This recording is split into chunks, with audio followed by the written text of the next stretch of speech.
इसी सवाल कर रही हूँ, आप इसका जवाब दें। देखिए देखिए, मैं आपको एक बात बताऊँ, भूखे ने भूखे को मारा, दोनों गश खा के गिर गए। ये मैं आखिरी में आपको बता रहा हूँ, इन दोनों के हाथ में कुछ नहीं आने वाला। सिर्फ दो आपका चीज कहने का होंगी। मकसद ये कि ना जरदारी के हाथ में कुछ आएगा, ना नवाज शरीफ के हाथ में कुछ आएगा, तो फिर कौन बनेगा इस वज़ीर वक्त आज़म? मैं आपको बताऊं, इस वक्त जिस पे वर्कआउट हो रहा है वो एक ही चीज है कि एस्टेब्लिशमेंट को तकरीबन 10 साल और बैठना है, और माशाल्लाह के चांसेस 80% है। 80%। लिख लें आज आप इस बात। लिख लिया मैंने। जी महमूद भाई, आप क्या कहेंगे? चलो अब महमूद भाई की तरफ जाते हैं। जी महमूद भाई क्या कहेंगे?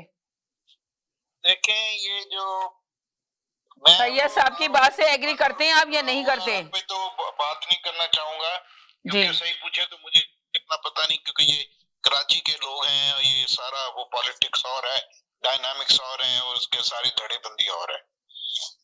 बाकी जहां तक अभी बात हुई है कि जाफरी साहब भी कह रहे हैं कि जी जजों को डालना चाहिए और इनको सजा देनी चाहिए, और मैं इसके 100% हक में हूँ।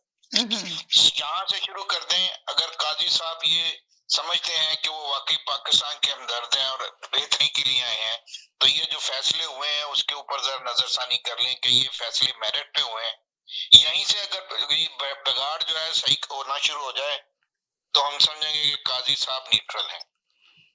आप हैरान होंगी, मैं मतलब एक केस पढ़ रहा था, देख रहा था, उसमें रिकवरी का था मामला, यानी 2012 में तलाक हुई थी, और 2012 में उसकी जो थी औरत ने मुकदमा किया था कि जी मेरा जो जहेज है वो वापस किया जाए।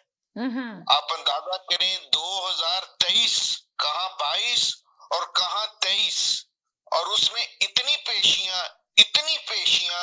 इतनी कि आप अंदाजा कर लें 12 और 23 कितनी पेशियां हुई होंगी। राइट। और फैसला अभी तक नहीं हुआ। और अब वाकई आपने पॉइंट बड़ा अच्छा उठाया, ये कितनी पेशियां, फैसला नहीं हुआ। नवाज शरीफ का फैसला देखे कैसा खटाखट हुआ। ये है। तो मेरी बात सुने, कसूरवार कौन है? जी, जुडिशरी। जुडिशरी में कसूरवार कौन है? जज।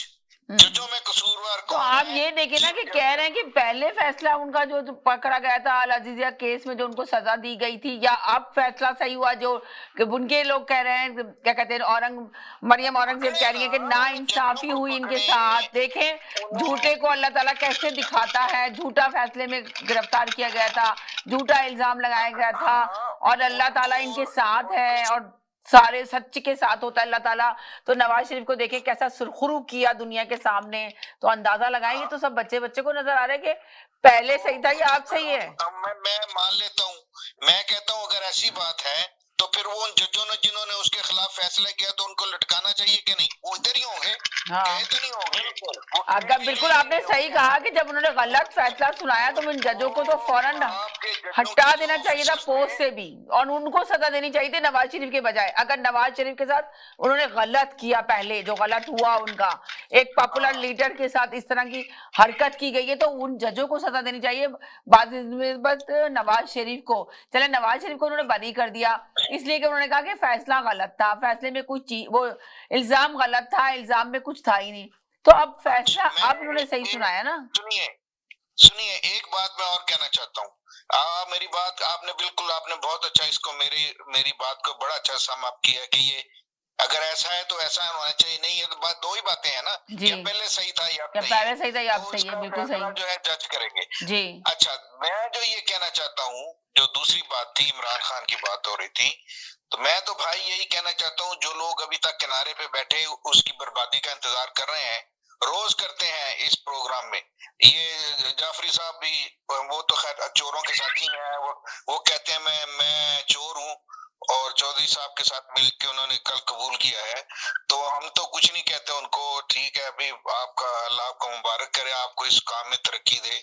तो बाकी जहां तक ताल्लुक है इस बात का कि भाई इमरान खान ने क्या करना था, देखें करबला में जंग हुई थी ना, मैं मतलब उसको मजहबी रंग नहीं देना चाहता, लेकिन सच यही है कि उन्होंने तब्दीली नहीं देखी थी, जाने दे दी थी, दुनिया से चले गए थे, उन्होंने वो जो तब्दीली देखना चाहते थे नहीं देखी थी, लेकिन ये नहीं हुआ कि वो तब्दीली